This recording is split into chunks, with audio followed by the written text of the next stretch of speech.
അള്ളാഹുവിന്റെ ഖുർആൻ പറഞ്ഞു വശംസു തജ്രീ മുസ്തഖില്ലഹാ. ഈ സൂര്യൻ അതിന്റെ ഭ്രമണപഥത്തിലൂടെ സഞ്ചരിക്കുകയാണ്. പകുതി ആയത്തിൽ നിർത്തിക്കളന്ന് ഇനിയില്ല.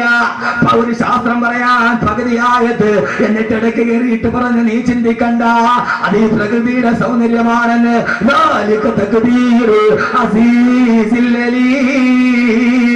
ഇത് ഏകനായ പ്രതാപവാനായ റബ്ബിന്റെ തീരുമാനമാണ്. ശാസ്ത്രം പറയൽ ഖുർആന്റെ ലക്ഷ്യമല്ല, അള്ളാനെ പറയലാണ് ഖുർആന്റെ ലക്ഷ്യം. പടച്ചറപ്പിനെ പഠിപ്പിക്കലാണ് ഖുർആന്റെ ലക്ഷ്യം. അതുകൊണ്ടാണ് അതോടെ നിർത്തി. ഇനിയില്ല. ശാസ്ത്രം അവിടെ വെച്ച് അവസാനിക്കുകയാണ്. ഒന്ന് ഖുർആൻ ഒരു നോക്ക്, എവിടെ നോക്കിയാലും ഇത് തന്നെയാണ്.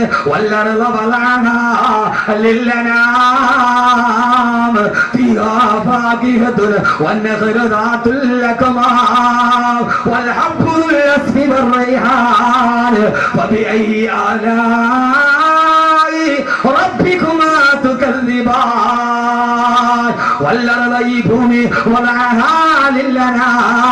ഇത് സർവ മനുഷ്യന് വേണ്ടി പടക്കപ്പെട്ടതാണ്. ഖുർആന്റെ ഏറ്റവും വലിയ സന്ദേശം ഇതാണ്. ഈ ഭൂമി, ഈ പരന്നു കിടക്കുന്ന ഭൂമി, ഈ ഗോളാകൃതിയുള്ള ഭൂമി, അത് ഒരാൾക്ക് വേണ്ടി പടക്കപ്പെട്ടതല്ല.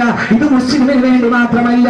ഇത് ജൈനന്, പാഴ്സിക്ക്, ക്രൈസ്തവന്, ബൗദ്ധന്, മതമുള്ളവനില്ലാത്തവന്, നിരർത്ഥകവാദിക്ക്, പദാർത്ഥവാദിക്ക്, ഏറ്റവും വലിയ ഭൗതികവാദിക്ക്, എല്ലാവർക്കും വേണ്ടിയാണ് ഈ ഭൂമി. ഈ ഭൂമി എല്ലാവർക്കും ജീവിക്കാൻ അനുമാനമുള്ളതാണ്. ഒരാൾക്ക് വേണ്ടി മാത്രമല്ല ഭൂമിയെ പടക്കപ്പെട്ടത്. എന്നിട്ട് പറഞ്ഞിട്ടുള്ള പറയുകയാണ്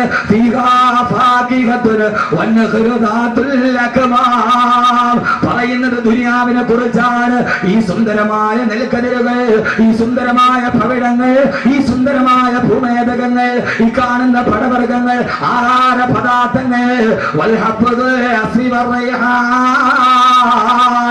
ഈ സുന്ദരമായ ധാന്യമണികൾ അതിന്റെ ഇടയിലോട്ട് പെട്ടെന്ന് കയറുകയാണ്.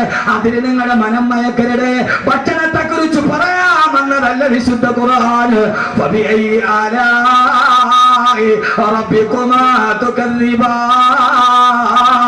പടച്ചറപ്പിന്റെ ഏത് അനുഗ്രഹങ്ങളെയാണ് നിങ്ങൾ വിസ്മരിക്കുന്നത്? എല്ലാം പറഞ്ഞിട്ടിടയിൽ കയറുകയാണ്. ശാസ്ത്രം പറയല് ലക്ഷ്യമല്ല, അള്ളാനെ പറയലാണ് ലക്ഷ്യം.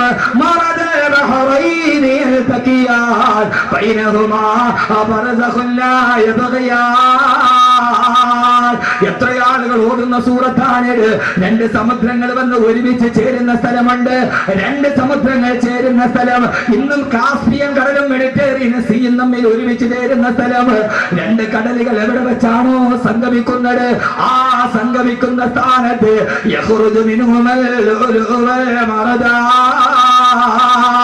അള്ള പറയുകയാണ്, ഈ 12 വയസ്സുകാരൻ കാണാതെ പഠിച്ചത് ഖത്തമോതുന്ന ഖുർആൻ മാത്രമല്ല, അവന്റെ മനസ്സിന്റെ ഉള്ളിൽ ഇരിക്കുന്നത് ഇതാണ്. രണ്ട് കടലുകൾ ഒരുമിച്ച് ചേർത്തവൻ. രണ്ട് കടലുകൾ എവിടെയാണോ ഒരുമിച്ച് ചേർന്നത് അവിടെ നിങ്ങൾ മുങ്ങി നോക്കുക. അവിടെയാണ്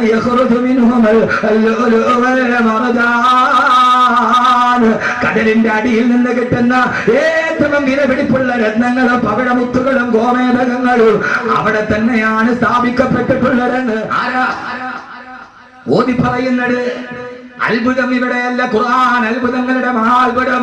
സമുദ്രങ്ങൾ സംഗമിക്കുന്നിടത്ത് പവിഴമുത്തുക്കളുണ്ടെന്ന് ഓതി പറയുന്നതാരാ?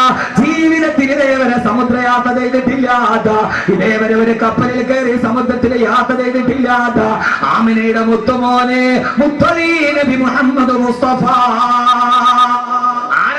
പറയുന്നത്. രണ്ട് കടലുകൾ ചേരുന്ന സ്ഥലത്ത് പോയി മുങ്ങി നോക്കിയാൽ അവിടെ ഏറ്റവും വിലപിടിപ്പുള്ള രത്നങ്ങളുണ്ട് എന്ന് ഓതി പറയുന്ന ആൾ ജീവിതത്തിൽ ഇന്നേവരെ സമുദ്രയാത്ര ചെയ്തിട്ടില്ലാത്ത, കപ്പലിൽ കയറിയിട്ടില്ലാത്ത നിരക്ഷരനായ പ്രവാചകൻ നബി മുഹമ്മദ് മുസ്തഫ. എന്താ ഈ ഖുർആൻ അത്ഭുതമാവാത്തത്? എന്റെ പൊന്നുമോനെ, നമ്മൾ തിന്നുന്ന ബിരിയാണി അരി ഇപ്പൊ കടല് കൂടുന്ന കാര്യം പറഞ്ഞാൽ നിങ്ങൾക്ക് ഇപ്പൊ കിടക്കക്കുഴി നിങ്ങൾക്ക് മനസ്സിലാവില്ലെങ്കിൽ, എന്റെ പൊന്നുമോനെ നിങ്ങൾക്ക് മനസ്സിലാവുന്ന ഒരു സാധനമുണ്ടല്ലോ.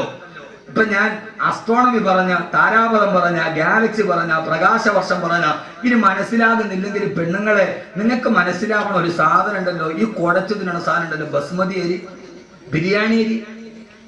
അല്ലാഹുവിന്റെ ഖുർആൻ പറഞ്ഞു വൽ ഹബ്ബു ദുൽ അസ്ഫി വർ റൈഹാൻ, നല്ല സുഗന്ധമുള്ള സുന്ദരമായ ധാന്യപതുക്കൾ നിങ്ങൾക്ക് ഞാൻ ഭക്ഷണമായി തന്നില്ലയോ? ബസ്മതി അരിയെ കുറിച്ചിട്ടാണ് ഈ പറയുന്നത്. മസാല ഇടാതെ വേവിച്ചാൽ തന്നെ സ്വതവേ മണമുള്ള വൽ ഹബ്ബു ദുൽ അസ്ഫി വർ റൈഹാൻ, നല്ല മണമുള്ള ധാന്യപദാർത്ഥങ്ങളെ നിങ്ങൾക്ക് തന്നത് ഞാനല്ലയോ എന്ന് വിശുദ്ധ ഖുർആൻ. സൂറത്തുൽ റഹ്മാൻ അറിയാത്ത ആരായി കൂട്ടത്തിലുള്ളത്?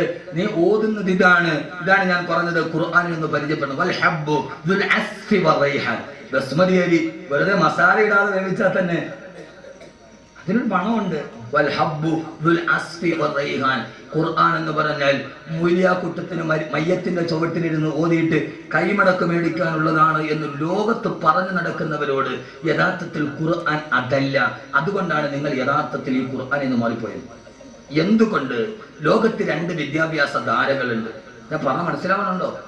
അതോ അത് തന്നെ പറയണോ? പഴയ കഥ പറയണോ? മോനെ 2 വിദ്യാഭ്യാസ ധാരകളുണ്ട്.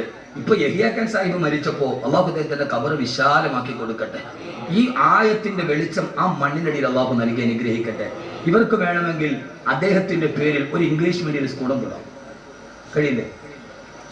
പക്ഷേ അവരാദ്യം തിരഞ്ഞെടുത്തത് ഏതാണ്? ഖുർആൻ പഠിപ്പിക്കുന്ന ഒരു സ്ഥാപനമാണ്. ലോകത്ത് 2 വിദ്യാഭ്യാസ ധാരകളുണ്ട്. അതാണ് എന്റെ പ്രിയപ്പെട്ട സഹോദരിമാരെ നമ്മളെ ഖുർആനിൽ നിന്ന് മാറ്റിയത്. നമ്മുടെ ആഗ്രഹം എന്താ? എന്റെ മോൻ UK പോയി പഠിക്കണം, MBBS എടുത്തിട്ട് വരണം. പിന്നെ ഞാൻ ആരായി? UK പഠിക്കാൻ എന്റെ മോൻ പോയാൽ പിന്നെ അവൻ ദുനിയാവിലെ രാജാവായി. അതുകൊണ്ട് തന്നെ നിങ്ങൾ നെടുമങ്ങാട് മുതൽ തിരുവനന്തപുരം ഈ അടുത്ത് പനവൂരടക്കമുള്ള മുഴുവൻ ടൗണിൽ നിങ്ങൾ നോക്കിക്കോ, ഏത് ഇലക്ട്രിക് പോസ്റ്റിലും 2 പരസ്യമാണ് ഇന്ന് കേരളത്തിൽ കൂടുതൽ. ഏത് ഇലക്ട്രിക് പോസ്റ്റ് നോക്കിയാലും 2 പരസ്യമില്ലാത്ത ഒരു ഇലക്ട്രിക് പോസ്റ്റ് നെടുമങ്ങാട് ടൗണിലോ പനവൂരോ കാണാൻ പറ്റില്ല. അത് ഒന്ന് UK പഠിക്കാൻ അവസരം, അതില്ലാത്തൊരു പോസ്റ്റ് നിങ്ങൾ കാണിച്ച UK സാറുവിടെ ചെയ്ത പോസ്റ്റ്. കാരണം എല്ലാവരും ഇപ്പോഴത്തെ ആഗ്രഹം മോൻ UK അവൻ UKG തന്നെ അവന് മാർക്ക് കിട്ടിയിട്ടുണ്ടാവില്ല, പക്ഷെ അവൻ UK പോകണം. 2 പരസ്യം, ഒന്ന് UK പഠിക്കാൻ അവസരം. പിന്നെ കേരളത്തിൽ ഇപ്പോ ഏറ്റവും കൂടുതലുള്ള മറ്റൊരു പരസ്യം മൂലക്കുരു ഓപ്പറേഷൻ ഇല്ലാതെ സുഖപ്പെടുത്തും. നിങ്ങൾ ചിരിക്കുന്നുണ്ടോ? നിങ്ങളൊന്ന് ചിന്തിച്ചു നോക്കി. യഥാർത്ഥത്തിൽ ഞാൻ പറഞ്ഞത് സത്യമല്ലേ? അതില്ലാത്തൊരു പോസ്റ്റുകൾ കാണിച്ചു. യഥാർത്ഥത്തിൽ എന്തുകൊണ്ട് 2 വിദ്യാഭ്യാസം എന്ന് ലോകത്തുണ്ട്. ഒന്ന് യൂറോപ്യൻ വിദ്യാഭ്യാസം, മറ്റൊന്ന് ഒന്ന് യൂറോപ്പിന്റെ വിദ്യാഭ്യാസം, മറ്റൊന്ന് ഖുർആന്റെ വിദ്യാഭ്യാസം. എന്റെ പ്രിയപ്പെട്ട സഹോദരിമാരെ, സഹോദരങ്ങളെ, മാതാപിതാക്കൾ, നമ്മൾ ഏതിന് പ്രാമുഖ്യം നൽകുന്നു? നമ്മൾ പ്രാമുഖ്യം നൽകുന്ന യൂറോപ്പിന്റെ വിദ്യാഭ്യാസത്തിനാണ്. യൂറോപ്പിന്റെ വിദ്യാഭ്യാസവും ഖുർആന്റെ വിദ്യാഭ്യാസവും തമ്മിലുള്ള ഏറ്റവും പ്രകടമായ വ്യത്യാസം, യൂറോപ്പ് അള്ളാനെ മറപ്പിച്ചു കളയും. യൂറോപ്പ് അള്ളാനെ, അവിടെ ദൈവമോ നീതിയോ ധർമ്മമോ യൂറോപ്പിന് പ്രശ്നമല്ല. ഒരു പ്രശസ്തനായ എഴുത്തുകാരനുണ്ട്, രാമു കരിയാട്ട്. നടന്നൂടെ? രാമു കരിയാട്ട് നടന്നൂടെ? അവിടെ ചായക്കടത്തിന് രാമു ഇല്ല. രാമു കരിയാട്ടി ചെമ്മീന്റെ സംവിധായകനാണ്. ചെമ്മീൻ എന്ന സിനിമയുടെ സംവിധായകനാണ്. ഞാൻ സിനിമയിൽ പറയുന്നത് നിങ്ങൾ ഉദ്ദേശിക്കുന്ന പോലെ എൻ്റെ വായനയുടെ ലോകം വിശാലമാണ്. ഞാൻ ഒന്നി മാത്രം ഒതുങ്ങിക്കൂടാൻ ആഗ്രഹിക്കുന്ന ഒരാളല്ല. എൻ്റെ വായനയുടെ ലോകം നിങ്ങൾ ഉദ്ദേശിക്കുന്നതിനപ്പുറം വിശാലമാണ്. രാമു കരിയാട്ടി ചെമ്മീന്റെ സംവിധായകനാണ്. അതിനേക്കാൾ വലുത് ഈ കേരളത്തിലെ ഏറ്റവും മനോഹരമായ എഴുത്തുകാരനാണ്. അദ്ദേഹം ലണ്ടനിൽ സായിപ്പിന്റെ അതിഥിയായിട്ട് പോയി. യൂറോപ്പിനെ മനസ്സിൽ കയറുന്ന പെണ്ണുങ്ങളൊന്ന് പഠിച്ചോളി, രക്ഷകർത്താക്കളും. ലണ്ടനിൽ പോയി സായിപ്പിന്റെ അതിഥിയായിട്ട് താമസിച്ചു. ആ സമയത്ത് നല്ല കുളിരുള്ള രാത്രി മദാമയും സായിപ്പും കൂടി തീ കത്തിച്ചു, കുളിര് മാറാൻ. തീ കാഞ്ഞോണ്ടിലൊക്കെ മദാമ സായിപ്പിനോട് പറഞ്ഞു, സായിപ്പേ എനിക്ക് വല്ലാതെ തണുക്കുന്നു, എന്നെ ഒന്ന് ചേർത്ത് പിടിക്കാൻ പറഞ്ഞു, തണുപ്പ് പറഞ്ഞു. അപ്പൊ സായിപ്പ് പറഞ്ഞു മദാമയോട്, എനിക്കിപ്പോ നിന്നെ ചേർത്ത് പിടിക്കാനുള്ള മൂടില്ല, മൂടുണ്ടെങ്കിൽ നീ ഒന്ന് ചേർത്ത് പിടിക്കാൻ. ഇതാണ് യൂറോപ്പ്. ഭാര്യ ഭർത്താവിനോട് പറഞ്ഞു എനിക്ക് തണുക്കുന്നു, എന്നെ ഒന്ന് ചേർത്ത് പിടിക്കാൻ. അപ്പൊ ഭർത്താവ് പറയും ഇപ്പൊ എനിക്ക് മൂടില്ല, അടുത്തിരുന്ന അയലോക്കക്കാരനോട് പറ്റുമ്പോൾ നീ ഒന്ന് ചേർത്ത് പിടിക്കാൻ. ഇതാണ് യൂറോപ്പ്. നിങ്ങൾ ചെറുപ്പക്കാരെ, നിങ്ങളുടെ മനസ്സിലത് നന്നായിട്ട് വേരൂടിയിട്ടുണ്ട്. അതുകൊണ്ടാണ് അർജന്റീനയുടെ ഫുട്ബോൾ താരം മെസ്സിയുടെ ചിത്രം നിങ്ങളുടെ വീടിന്റെ വാതിലിൽ വന്നത്. മെസ്സി അറിഞ്ഞൂടെ? മെസ്സി അർജന്റീനയും ബ്രസീലാ. ലയണൽ മെസ്സി അർജന്റീനയും ബ്രസീലാ. നിങ്ങളെല്ലാം മുത്തക്കിങ്ങളാണല്ലോ പടച്ചവൻ പുരാന്. ഒരാൾക്ക് മെസ്സി അർജന്റീന എന്നാൽ ഞങ്ങൾക്ക് അറിയില്ലെങ്കിൽ ഞാൻ ആ വിഷയം വിട്ടു. മെസ്സി അർജന്റീനയോ ബ്രസീലോ? എന്തുകൊണ്ട്? യഥാർത്ഥത്തിൽ മെസ്സി ആരാ? പച്ച വ്യഭിചാരി. മെസ്സി ആരാ? പച്ച വ്യഭിചാരി. എന്നോട് ഒരു വിഷവും നിങ്ങൾക്ക് തോന്നരുത്. ലയണൽ മെസ്സി ആരാ? പച്ച വ്യഭിചാരി. കഴിഞ്ഞ വേൾഡ് കപ്പിൽ അർജന്റീന തോറ്റെന്ന് അന്തം വിട്ട തോക്കൽ തോറ്റു, എതിരില്ലാത്ത 4 ഗോളിനും. തോറ്റ പരാജയ ഭീതി മാറ്റാൻ പിറ്റേ ദിവസം രാവിലെ എയർപോർട്ടിൽ വെച്ച് പിറ്റേ ദിവസത്തെ വീക്കമാഗസിന് ഒരു ഫോട്ടോ വന്നു. കഴിഞ്ഞ വേൾഡ് കപ്പിൽ അർജന്റീന 4 ഗോളിന് തോറ്റു കഴിഞ്ഞപ്പോ ആ പരാജയത്തിന്റെ നിരാശ മാറ്റാൻ അലക്കി പോട്ട് വസ്ത്രമില്ലാത്ത കാമുകിയെ കെട്ടിപ്പിടിച്ചുകൊണ്ട് ഹവായ് ദ്വീപിലേക്ക് വ്യഭിചാരത്തിന് പോയ ആളാണ് ലയണൽ മെസ്സി. ആ വ്യഭിചാരത്തിന് പോകുന്ന സമയത്ത് സാധാരണ വ്യഭിചരിക്കുന്നത് ആരും അറിയാതെയാ. വ്യഭിചരിക്കാൻ പോകുന്ന സമയത്ത് എയർപോർട്ടിലോട്ട് പോകുമ്പോ പത്രക്കാരുടെ മുമ്പിൽ കാമുകിയെ ചേർത്ത് പിടിച്ചിട്ട് ഫോട്ടോയ്ക്ക് പോസ്റ്റ് ചെയ്ത പച്ച വ്യഭിചാരിയാണ് ലയണൽ മെസ്സി. കാരണം യൂറോപ്പിലെ വ്യഭിചാരം ഒരു പ്രശ്നമല്ല. പക്ഷേ എന്റെ പ്രിയപ്പെട്ട സഹോദരങ്ങളെ, യൂറോപ്പ് പഠിപ്പിക്കുന്നത് ഈ വിദ്യാഭ്യാസമാണ്. അതിലേക്ക് നമ്മുടെ മസ്തിഷ്കം കൊണ്ടുപോയി പണയം വെച്ചപ്പോ അല്ലാഹുവിന്റെ ഖുർആന്റെ വെളിച്ചം നമുക്ക് നഷ്ടപ്പെട്ടു പോയി. കിതാബുൻ അൻസൽനാഹു ഇലൈക ലിതുഖ്രിജൻ നാസ മിനൽ ളുലുമാതി ഇലൻ നൂർ.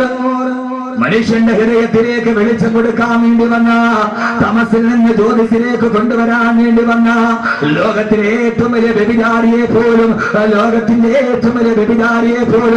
എന്റെ പ്രിയപ്പെട്ട സഹോദരങ്ങള് യൂറോപ്പിലെ വ്യഭിചാരിയെ നന്നാക്കാൻ എൻസൈക്ലോപീഡിയ ബ്രിട്ടാനിക്കയ്ക്ക് കഴിയില്ല. ഖുർആൻ അത്ഭുതമാകുന്നത് എങ്ങനെയാ? യൂറോപ്പിലെ വ്യഭിചാരിയെ നന്നാക്കാൻ ബ്രിട്ടീഷ് ലൈബ്രറി ഇരിക്കുന്ന എൻസൈക്ലോപീഡിയ ബ്രിട്ടാനിക്കയുടെ 12 വാല്യങ്ങൾ ബ്രിട്ടീഷ് ലൈബ്രറി ഇരിക്കുന്നുണ്ട്. അത് വായിച്ചാൽ യൂറോപ്പിലെ വ്യഭിചാരി നന്നാവുകയില്ല, യൂറോപ്പിലെ പലിശക്കാരൻ നന്നാവുകയില്ല.